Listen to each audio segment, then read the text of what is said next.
London, 1820. The city awoke beneath a shroud of pale winter fog, its chimneys exhaling thin ribbons of smoke that drifted above the rooftops like muted prayers. Carriages rattled over the cobblestones, their iron rims biting into the cold morning air, as if even the wheels themselves were hurrying to escape the season's bitterness.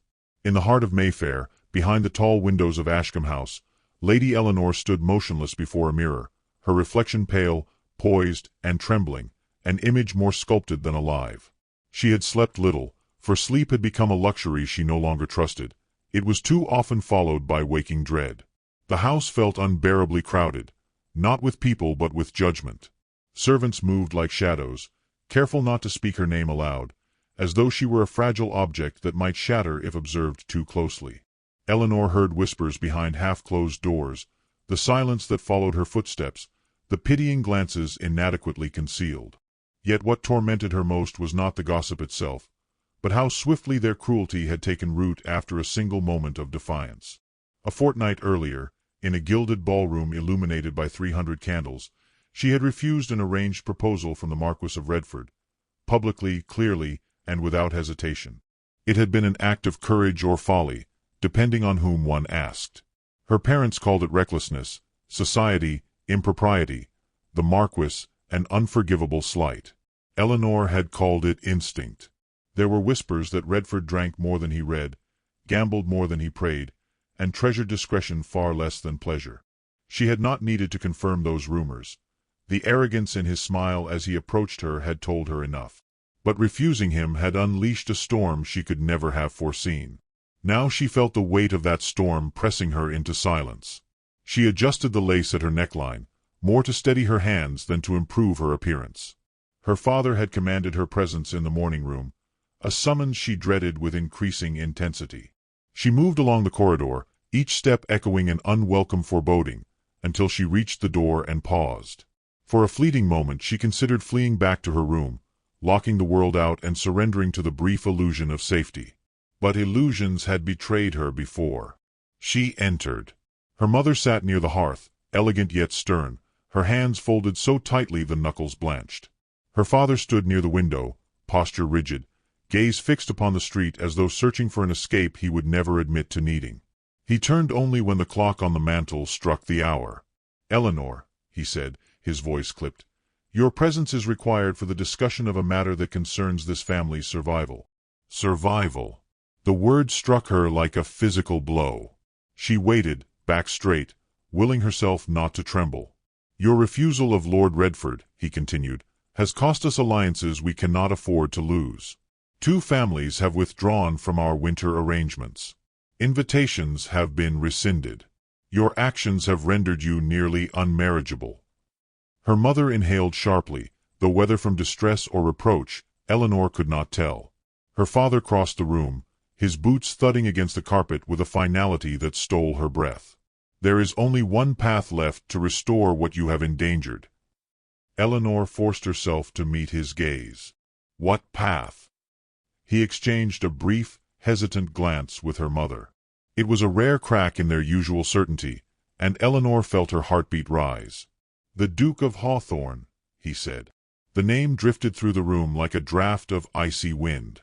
Eleanor's mind filled with stories she had overheard since childhood, whispers of a man cloaked in grief, a widower twice her age, living in a vast Yorkshire estate more stone than home. A man spoken of with respect but devoid of warmth. Some called him reclusive, others inscrutable. None called him kind. She swallowed. "He is 56. 57 in March," her mother corrected, as though that clarification somehow softened the fact. Eleanor stared at them, searching for any hint that they were joking, testing her resolve, offering her a chance to plead her case. But their expressions remained unyielding. She realized with dawning horror that her parents had already made the arrangements. "So I am to be punished," she said quietly. "You are to be married," her father replied. "There is no difference when duty demands it." A sharp coldness settled inside her. She turned her gaze to the window, watching the gray light shift through the frost-smeared glass. She wanted to protest, to argue that Hawthorne Manor was a place where joy had been extinguished long before she was born. But the words stayed trapped beneath her pride. To plead now would be to concede guilt, and though shame clung to her like damp wool, she refused to betray her own heart. Her father's voice softened slightly, though not with kindness. The Duke is a man of honor. He seeks a companion of suitable breeding. Your circumstances have rendered you available. Available. A word better suited to property. Eleanor lifted her chin. I understand, she said, though her voice wavered. That afternoon, the Duke arrived. Eleanor saw him first through the window, a tall figure descending from a black carriage, his dark cloak sweeping like a shadow over the snowy drive. His hair, streaked with silver, caught the faint winter sunlight, revealing a face marked less by age than by burden. He moved with deliberate calm, each step measured, his posture straight as though held by decades of discipline. He seemed carved from the same stone as the northern cliffs, unyielding yet somehow noble. Her breath caught. This was not a cruel man, she realized, but a man who had forgotten how to appear gentle. When he was shown into the drawing-room, he bowed to her parents with impeccable politeness before turning to Eleanor. His eyes, a storm shade of gray, held hers for a brief moment, long enough for her to see not the severity she had feared, but an astonishing absence of judgment. Lady Eleanor, he said, his tone quiet yet resonant, I thank you for receiving me. She curtsied, unable to find her voice. He regarded her with a solemnity that felt oddly steadying. I will speak plainly, he continued. Your family has informed me of the circumstances. I do not seek affection where it is not freely given, but I can offer you respect, security, and a life free of unnecessary demands. Eleanor felt her pulse quicken. This was not the proposal she had braced herself for. He seemed to sense her hesitation and added, more gently, I do not expect you to feel at ease today, only to consider what peace might yet be salvaged from misfortune. Her parents exchanged approving glances, interpreting his courtesy as confirmation of success. But Eleanor heard something in his voice they did not, a sincerity untouched by ambition. I will do my utmost, she whispered, to honor the life expected of me. A faint, almost imperceptible warmth appeared in his eyes, gone too quickly to be named. You need only be honest, he replied. The arrangements were finalized within days. Eleanor found herself standing once more beside a carriage, her trunks already secured atop it. Her mother kissed her cheek, coldly. Her father offered a stiff nod. She stepped inside, refusing to let them see how her hands shook. As the carriage pulled away from London, the city receding beneath layers of fog, she pressed a gloved hand to the window.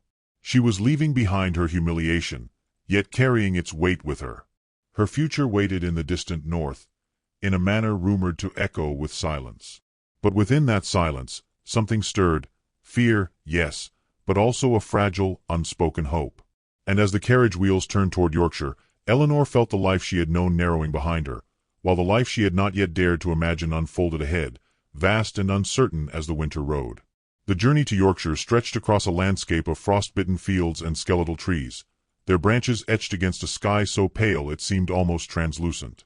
Eleanor watched the countryside blur past, feeling the miles widen the distance between who she had been and who she must now become.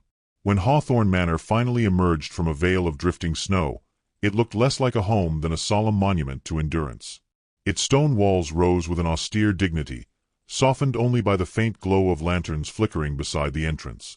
As the carriage halted, Eleanor steadied herself, bracing for coldness or criticism, yet the Duke appeared at the door with a quiet nod that felt unexpectedly reassuring. Inside, warmth pooled from a grand hearth, casting amber light across the hall's polished floors. Servants stepped forward with soft deference, their courtesy directed not toward the Duke but toward her.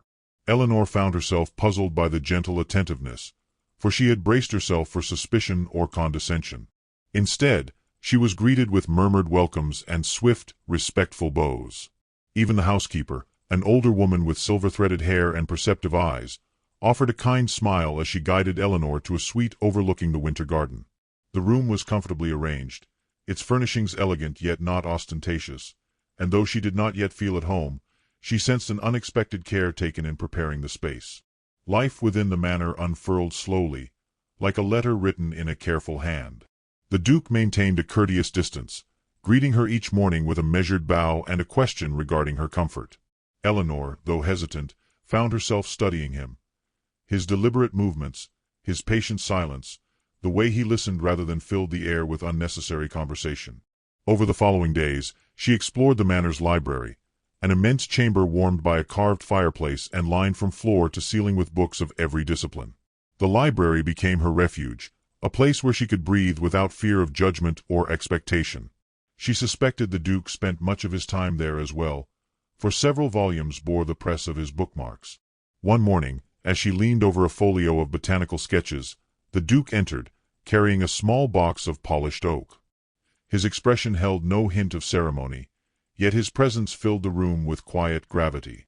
"If you intend to spend time in study," he said, placing the box upon the table, "you should have a space suited to your pursuits." Within the box lay a set of quill pens, ink pots, and a slim stack of fresh journals bound in calfskin. Eleanor touched the leather, surprised by the generosity of the gesture. "Your Grace, this is far more than I require." He inclined his head gently. "It is not meant to burden you, only to encourage what I believe should never be stifled." She felt her cheeks warm, unable to recall the last time someone had valued her mind rather than merely her obedience. The days that followed moved with measured rhythm, yet small moments began to weave a quiet bond between them.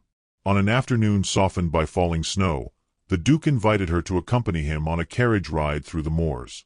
The landscape appeared desolate at first glance, but he pointed out small signs of life: winter berries clinging to hardy shrubs, the distant flight of a kestrel, the faint tracks of a fox disappearing into a thicket.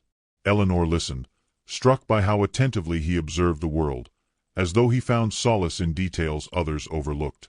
When a gust of wind swept through the open carriage window, he shifted his cloak to shield her without comment, an instinctive act that stirred a fragile warmth within her.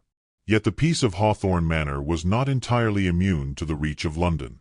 A letter arrived, sealed in thick red wax, its arrival punctuated by the housekeeper's uneasy expression. Eleanor recognized the handwriting instantly. Lady Harbury, a notorious purveyor of gossip who prided herself on knowing which scandals ripened quickest. With trembling hands, Eleanor broke the seal. The letter was brief, its sentences laced with venomous amusement. Rumors claimed she had been hidden away in the north because she was too unruly to manage, her marriage described as a punishment to a disgraced daughter. Eleanor felt the words like barbs, each one sinking deeper than the last. The Duke found her minutes later, standing before the hearth with a letter crushed in her hand. Without asking, he took the page gently from her fingers, scanned it, and fed it directly into the fire.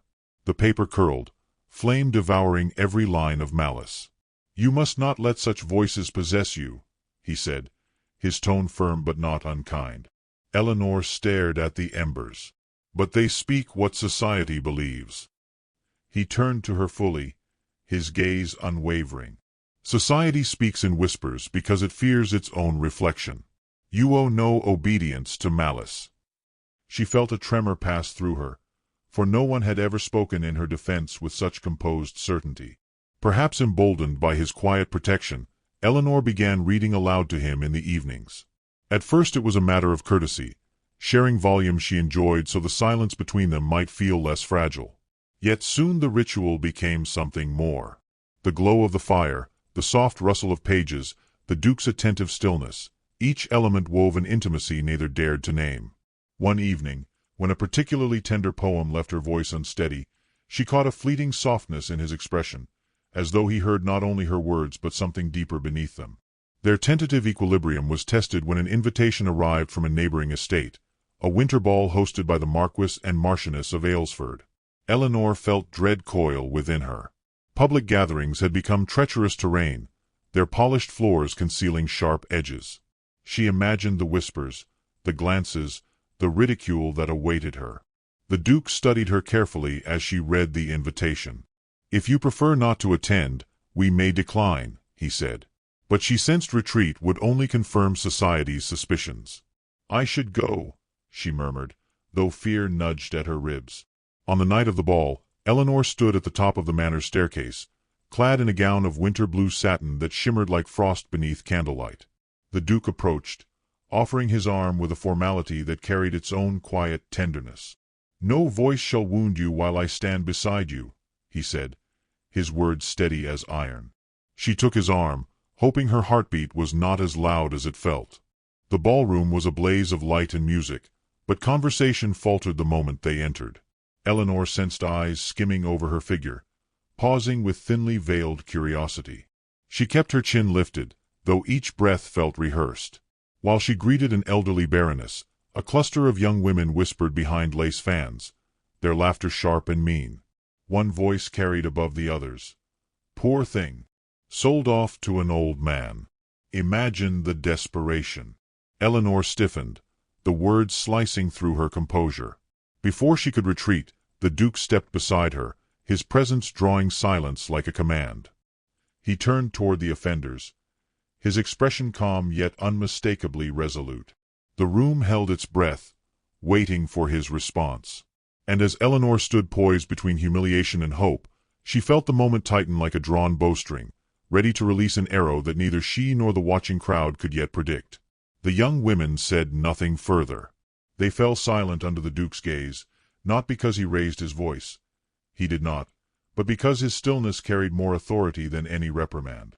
Hawthorne regarded them with a cool composure that made their cruelty appear childish. "If amusement must be found," he said evenly, "I suggest you look elsewhere than my wife. She is not an object for your ridicule." The women faltered, their fans trembling slightly, and turned away with murmured apologies. But Eleanor was scarcely aware of them. The Duke's quiet defense echoed through her, warming places long chilled by fear and shame. He offered his arm, and she took it, grateful for the unobtrusive reassurance of his steady presence. They walked through the ballroom with unhurried grace, the Duke's measured steps guiding her away from the worst of the scrutiny. Music swelled around them, violins, cellos, a gentle waltz, but it felt distant, a backdrop to the new, fragile understanding forming between them. When they reached a quieter alcove near the conservatory doors, Hawthorne paused. "You need not answer to idle tongues," he said softly. "Your dignity is not theirs to shape." Eleanor attempted a nod, but her throat tightened unexpectedly. "Still," she whispered, "it wounded me." He looked down at her then, not with pity but with a solemn recognition. "Of course it did." For a moment, neither moved. A footman passed nearby and opened the conservatory doors to refresh the air. A ribbon of cold, fragrant night drifted in, carrying the scent of damp earth and evergreen. The Duke turned slightly. "Would you care to step outside? The air may clear your thoughts." Eleanor agreed with a faint breath of relief, and together they crossed the threshold into the conservatory, where lanterns cast golden pools of light across glass panes veiled with frost. Inside, the world felt hushed. Winter roses, their petals pale as moonlight, grew protectively within the shelter of glass. Eleanor touched one gently, marveling at its stamina. "They flourish despite the cold," she murmured. "With proper care," Hawthorne replied, "even delicate things endure." His voice carried an undercurrent she had not heard before, something tender, almost hesitant. They wandered deeper into the conservatory, their footsteps softened by the moss-lined stone floor. Eleanor sensed the night gathering around them, drawing them into a slower, more intimate rhythm. She wanted to speak, to thank him for defending her, to tell him the fear she carried each time she faced society's scrutiny. But emotion tangled her thoughts. It was the Duke who finally broke the silence. "Lady Eleanor," he began, hands clasped behind his back, "I owe you an explanation." He stopped near a marble balustrade where ivy curled like delicate filigree. Lantern light gentled the lines of his face, softening the severity age and sorrow had etched. He did not look at her immediately, as though approaching the truth required delicate handling. "You have heard rumors about me," he said. "Some I imagine are grotesquely exaggerated, others merely incomplete." Eleanor swallowed. "I have heard only that you are distant, reserved." He gave a faint, rueful smile. "A polite description." Then, with a quiet breath, he told her of his past, not as a performance, but as a man surrendering a private weight. He spoke of his first wife, Clara, who had been gentle, intelligent, and chronically frail. He married young, before life had taught him how to cherish what mattered. By the time he learned, Illness had already begun to take her piece by piece. Her absence hollowed me, he said, voice low but steady. I did not know how to grieve, only how to retreat. People mistook my silence for cruelty. I allowed them to. It was easier than explaining what I could barely understand myself. Eleanor listened, surprised not by the confession but by the humility beneath it. The man before her bore little resemblance to the severe figure society had depicted. "You feared to feel again," she murmured, recalling the look in his eyes that first day. Hawthorne lifted his gaze to hers, the truth laid bare. Yes. The lanterns flickered, casting shifting patterns across the glass ceiling. Eleanor felt something shift within her as well, a quiet dissolving of the dread that had accompanied her since their engagement. "I too have feared," she confessed. "Feared being an obligation. Feared confirming society's belief that I was a burden. Feared stepping into a life that felt prepared for someone else." Her voice softened. "Yet I have found more kindness here than I expected." A faint breath escaped him, not quite a sigh, more a release of tension he had long carried. He stepped closer, but not enough to breach propriety. "Eleanor," he said, her name spoken without title for the first time, "you are not an obligation, nor a burden. If anything burdens me, it is the knowledge that your life was altered to mend what others broke." His sincerity struck her with unexpected force. She felt the world narrow to the space between them, to the delicate thread of understanding weaving its way through the cold winter air. Her hand rested lightly on the balustrade, fingers brushing the frost-kissed marble. Almost without thought, his hand drifted near hers. They did not touch, not quite, but the nearness shimmered like a quiet promise. Eleanor's breath caught. "You need not retreat from me," she whispered, emboldened by his vulnerability. "I am not so easily frightened." The Duke's expression softened with something like astonishment, or gratitude, or perhaps both. But before he could speak, the soft footfall of a servant interrupted the moment. A letter had arrived from London, delivered by urgent courier. Hawthorne accepted it with a frown, thanked the servant, and waited until they were alone again. The seal bore the crest of Eleanor's father. The parchment inside held a new strain of trouble. More rumors, more pressure, whispers threatening to entangle her once more in the same cruelty that had driven her north. Eleanor felt the dread return, heavy and familiar. "It begins again," she murmured. But Hawthorne shook his head. "No," he said firmly. "We face this together. You will not stand alone before them." His voice carried a quiet strength that steadied her far more than any reassurance had before. She closed her eyes briefly, absorbing the comfort in his words. When she opened them, he was still watching her with earnest resolve, the lantern light warming the stern planes of his face. For the first time, she understood that the walls surrounding him were not meant to keep others out, but to protect a heart long bruised by loss. And he, in turn, understood that beneath her poised exterior lay a heart that had weathered its own quiet storms. They walked back toward the ballroom side by side, no longer strangers navigating a life of necessity, but two solitary souls learning to stand in each other's shelter. And as they approached the doors, Eleanor felt the faint stirrings of something she had once believed forever beyond her reach, an emerging sense of belonging, delicate yet unmistakably real. Spring had not yet fully claimed Yorkshire when Eleanor and the Duke returned to London, yet the faintest warmth clung to the air as their carriage rattled across familiar cobblestones.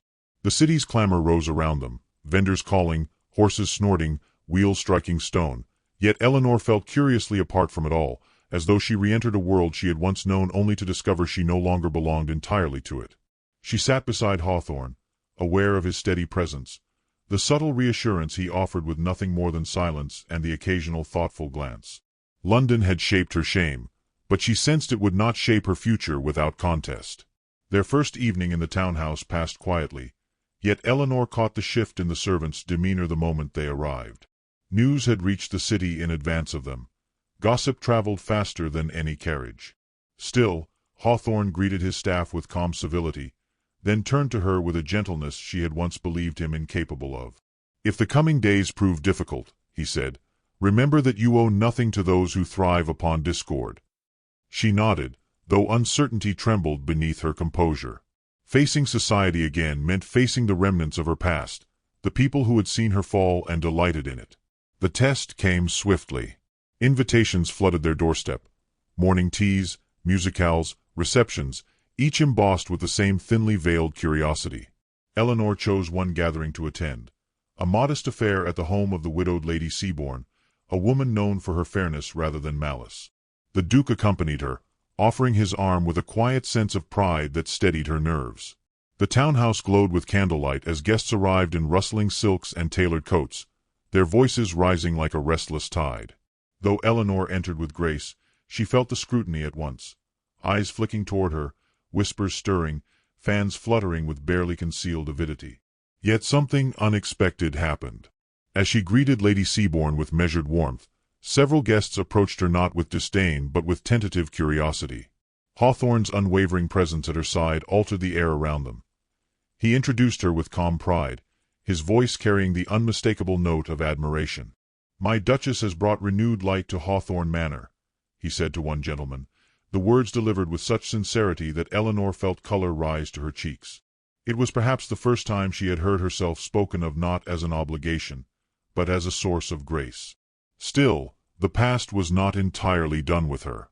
A former admirer, Lord Rutherford, approached with a polite bow, though his eyes gleamed with a familiar mix of vanity and resentment. "Lady Eleanor," he said, "I confess I was surprised to learn of your recent union. One wonders how you endure such isolation in the north." Eleanor held his gaze, her voice calm and steady. "Isolation is not found in solitude," she replied, "but in the company of those who misunderstand one's worth." Rutherford blinked, unprepared for her poise. Hawthorne's expression did not change, yet Eleanor sensed the quiet pride radiating from him. Later, after the gathering dissolved into softer conversation, the Duke led Eleanor to the townhouse's small library. The door clicked softly behind them, muffling the noise of the party. The room glowed with lamplight, illuminating rows of old volumes and the faint dust motes drifting through the air. Hawthorne stood near the hearth, his posture less rigid than usual. "You carried yourself with remarkable courage," he said. "I doubted you would ever need my protection tonight."